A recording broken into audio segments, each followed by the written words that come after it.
argumento. Não devemos trocar o meio pelo fim. Ellen White, ela dizia que o seu trabalho principal era conduzir as pessoas à Bíblia.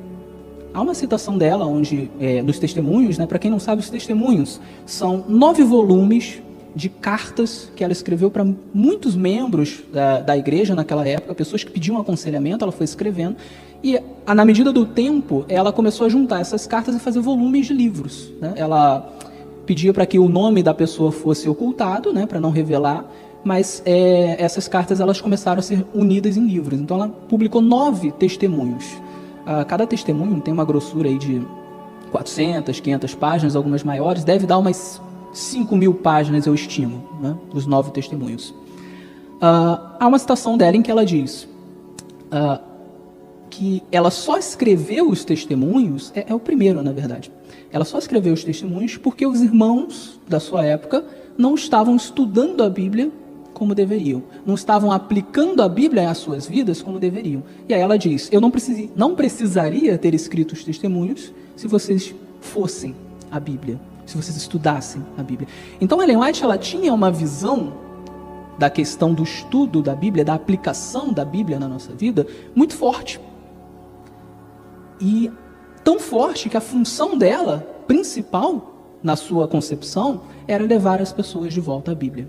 Era fazer as pessoas lerem, estudarem e aplicarem a Bíblia Sagrada em suas vidas. Era a principal função delas. Ela fez outras coisas, ela fez profecias, enfim, tem uma série de coisas positivas que ela fez na igreja, mas a sua principal missão era levar as pessoas à Bíblia. Então, não devemos trocar o meio pelo fim. Ela era um meio para a Bíblia. Quando você troca uma coisa pela outra, você está distorcendo a missão da mensageira. Eu vou dar um exemplo. Se alguém te perguntar, adultério é pecado? Você vai dizer, é. Por quê? Imagina que você responda assim, é pecado porque Ellen White falou que é pecado. Onde está o erro nisso? O erro está que, beleza, Ellen White falou que é pecado o adultério. Mas muito antes de Ellen White ter falado isso, a Bíblia falou. Ellen White repetiu o que a Bíblia disse. Percebe? Mas a fonte original é a Bíblia. Quando você troca o meio pelo fim, você distorce a questão. Você diz, é pecado porque a Bíblia define como pecado. E Ellen White vai repetir aquilo que a Bíblia disse porque ela é uma mensageira do Senhor com a sua função principal de levar as pessoas à Bíblia. Percebe? Então você não pode trocar o meio pelo fim. Você não vai pegar Ellen White e colocar na função que pertence à Bíblia, como a própria Ellen White dizia. Para Ellen White, Bíblia é a única regra de fé e prática, não ela mesma.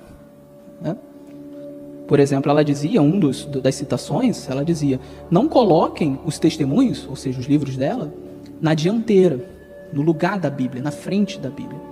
Os testemunhos têm a sua importância, têm a sua missão, mas não é a mesma função da Bíblia Sagrada.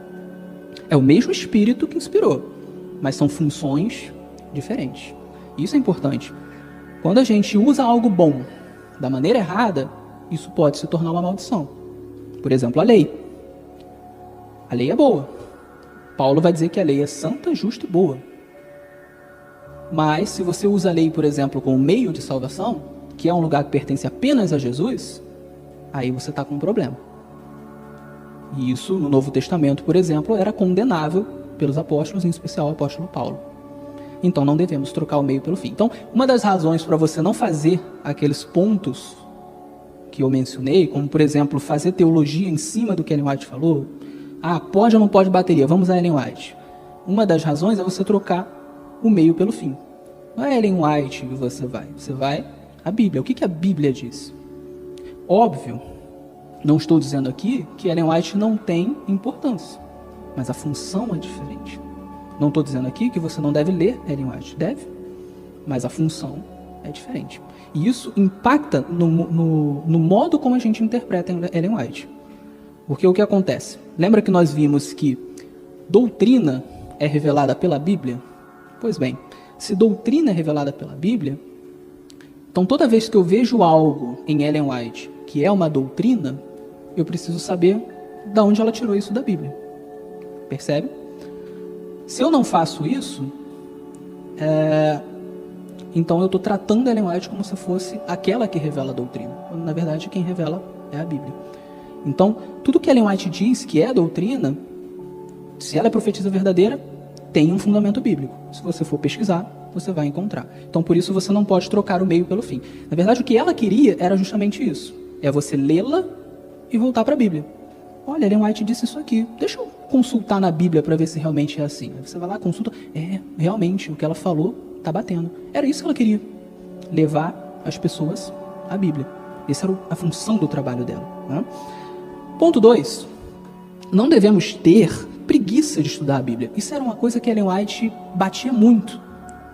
Ela falava que a Bíblia é um livro de tesouros inesgotáveis. Você pode estudar, pesquisar, ler, e não se esgota.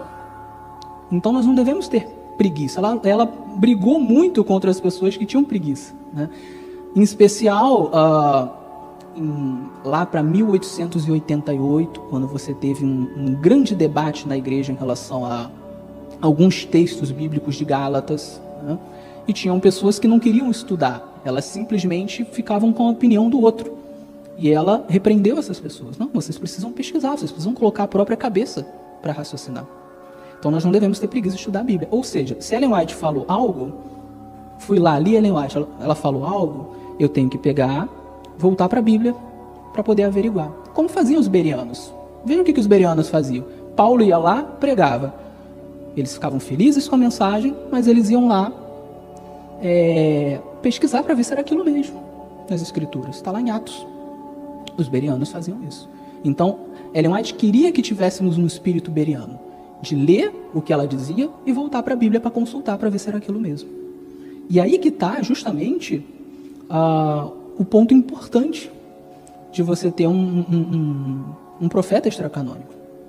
É ele fazer a gente voltar para o cânon da Escritura. A gente vai falar um pouquinho mais disso à frente. Ponto 3. Não devemos relativizar o que Ellen White disse sobre sola Escritura. Muitas vezes, tentando defender Ellen White, algumas pessoas acabam relativizando o que ela falou sobre sola Escritura. Ela falou muitas vezes que a única regra de fé e prática, ou de fé e doutrina, era a Bíblia. Ela falou muitas vezes que a Bíblia interpreta a si mesma. Ela falou muitas vezes que não era para colocar os seus escritos na mesma posição da Bíblia. Ela falou que o maior princípio protestante que existia era o princípio da Bíblia e a Bíblia só, como única regra de fé, prática e doutrina. Ela falou todas essas coisas. No meu livro tem 110 citações a respeito disso. Então, não podemos relativizar o que ela disse. Se alguém quer defender Ellen White, precisa defender Ellen White considerando o que ela achava sobre o sola Escritura. Então, devemos tomar cuidado com o modo como a gente tenta defender. Correto? Uma defesa errada, às vezes, é igual a um ataque. Eu tenho um amigo, teólogo, adventista, que ele sempre fala o seguinte: há adventistas que defendem Ellen White igual a Chiquinha defendia o seu Madruga. Eu não sei se vocês lembram disso, né? O seriado Chaves. E ela ia defender o seu pai, e ela dizia assim: tudo bem que meu pai, ele é magro e feio, e aí falava várias coisas ruins do pai, mas ainda assim ele é o meu pai. Ela defendia ele atacando ele, né? E esse meu amigo teólogo adventista, ele sempre fala isso: tem adventista que defende Ellen White igual a Chiquinha defendia o pai dela. Faz o pai dela parecer horrível e acha que está defendendo. Nós devemos tomar cuidado com isso. Se nós realmente cremos em Ellen White, eu creio em Ellen White, nós devemos cuidar para defendê-la da maneira correta, para que as pessoas que se achegam à fé adventista não tenham dela uma visão distorcida, uma visão de uma pessoa que não era protestante, que não respeitava o sola Escritura, por exemplo. Por isso que eu bato muito nesse ponto. 4. Devemos honrar o legado dos reformadores. Eu mencionei que no livro O Grande Conflito, Ellen White, ela falava muito bem, ela falava de uma maneira elogiosa dos reformadores. Você pode ler. Ela fala de Lutero, ela fala de Calvino, ela fala de Zwinglio. Muito bem de todos eles. A primeira vez que eu li O Grande Conflito, eu sempre falo isso. eu tive uma surpresa. Porque eu não sou adventista de berço, eu já falei isso na primeira palestra. E a minha visão de Ellen White era a visão que me vendiam, né? Me vendiam a visão dela de alguém exclusivista, por exemplo. Uma pessoa que achava que não, só os adventistas serão salvos e só os adventistas prestam e ninguém mais presta. Era essa a visão que me vendiam. Então, quando eu comecei a estudar a fé adventista e que eu fui ler os escritos de Ellen White, o que eu esperava? Eu esperava, é uma mulher exclusivista, mas vamos ver, né? Eu fui ver se era isso mesmo. E eu tive uma surpresa positiva. Porque no Grande Conflito, ela começava falando lá dos pré-reformadores, nem dos reformadores, ela começava com os pré-reformadores. E ela ia falando de cada um, e falando da história de cada um, e elogiando a cada um, e falando que esses reformadores eram homens guiados por Deus. E a impressão que eu tive, eu que sempre fui protestante, estava conhecendo a fé adventista, foi o seguinte: para ela, os reformadores tinham um legado incrível. Fizeram uma obra maravilhosa. Ela se colocava como uma protestante, como alguém que respeitava os protestantes, que respeitava o legado dos reformadores. Eu vi ali não um exclusivismo, mas um inclusivismo, a ideia de que assim, a história de vocês é a nossa história também e vice-versa. Então, nós devemos honrar o legado dos reformadores. E se os reformadores eles lutaram tanto pelo sola escritura, então nós devemos também agir dessa maneira. Como eu falei na primeira palestra, não excluir o dom profético, mas usar o sola escritura da maneira correta, a maneira que não exclui o dom profético, até porque o dom profético é bíblico. Então não tem como você ser sola escritura e não crer na continuidade do dom profético, tem alguma coisa errada, né?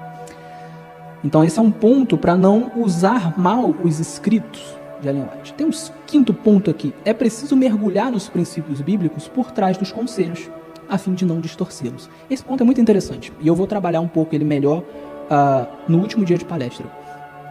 Quando a gente interpreta Ellen White sem tentar entender qual era o princípio bíblico que ela estava utilizando, a gente muitas vezes acaba distorcendo o que ela queria dizer. Eu vou dar um exemplo clássico. Em Testemunhos 9, Ellen White ela falou contra a compra de bicicletas. Isso aí lá em 1890 e pouco. E ela falou contra o uso de bicicletas e a compra de bicicletas. Se você pega o trecho isolado e você diz assim, isso aqui tem que interpretar do jeito que está e é isso, você vai concluir o quê? Que bicicleta é pecado. Comprar bicicleta é pecado, andar de bicicleta é pecado. E é atemporal. Era lá, naquela época, continua sendo hoje.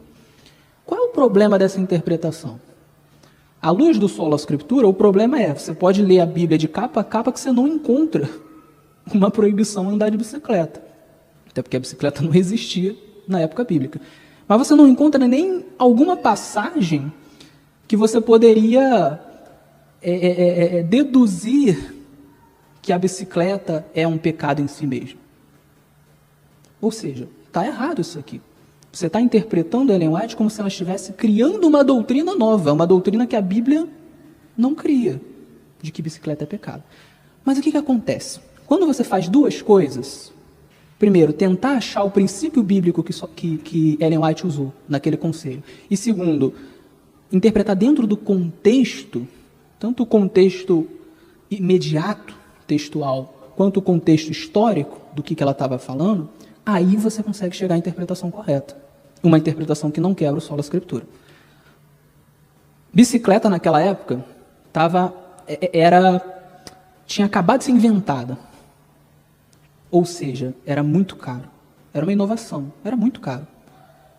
Quem gosta de videogame, por exemplo, sabe, quando sai um videogame novo, quando saiu o PlayStation 1, aí depois o 2, o 3, assim que sai, é super caro. Depois vai barateando. Mas quando sai, se eu não me engano, o PlayStation 4 chegou aqui no Brasil, era mais de R$4.000. É muito dinheiro, né? O salário médio, acho que do Rio de Janeiro, é 2.000. Então, seriam 2 meses de trabalho, né, para comprar um PlayStation. A bicicleta era muito cara. Tem um artigo do Judd Lake, em que ele menciona que o valor da bicicleta seria mais ou menos o que é metade do valor de um carro hoje. Era esse o valor. E o que acontece? As pessoas que estavam querendo comprar bicicletas naquele período específico, naquele lugar específico, as pessoas que eram as destinatárias de Ellen White, do conselho de Ellen White, queriam comprar bicicletas para dizer que tinham. Porque queriam esbanjar. Eu tenho bicicleta. Porque queriam disputar com os outros. Os sentimentos não eram bons. É como hoje você querer comprar o iPhone mais caro que tem, não por necessidade, mas simplesmente porque você quer mostrar, dizer que tem, disputar com o outro. Percebe o sentimento ruim? Então você gasta um dinheiro grande em algo que não é necessário para você apenas porque você quer esbanjar. Quando você entende que era isso que estava envolvido ali no problema, aí você consegue perceber os princípios bíblicos por trás. A Bíblia fala sobre modéstia, a Bíblia fala sobre moderação, a Bíblia fala sobre boa administração, inclusive do dinheiro, a Bíblia fala sobre não ser egoísta, etc, etc, etc. Todos esses princípios estavam envolvidos ali. Quem gastava um dinheiro grande em algo que não era necessário apenas para esbanjar e disputar com os outros, estava cometendo uma série de pecados que são claramente condenados na Bíblia Sagrada. O que Ellen White fez, então? Ela criou uma nova doutrina? Não.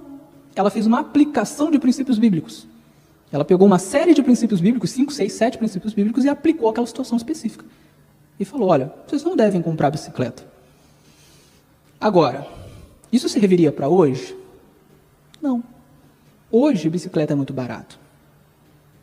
Você consegue uma bicicleta usada por R$50 às vezes, se você for bom de negócio.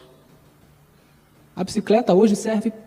A maioria das pessoas que compra bicicleta não compra para esbanjar, para dizer que tem, para disputar com o outro. Compra porque quer ir em algum lugar mais rápido. Compra porque quer se exercitar. Então, nesse contexto, não se aplica o que Ellen White falou. Ah, então Ellen White não era inspirada? Não, ela era inspirada, mas ela foi inspirada a aplicar princípios bíblicos a uma situação específica. Há um texto de Ellen White em que ela diz o seguinte, que nós devemos ter bom senso. Nesse mesmo texto ela vai dizer que o tempo e as circunstâncias mudam a relação das coisas.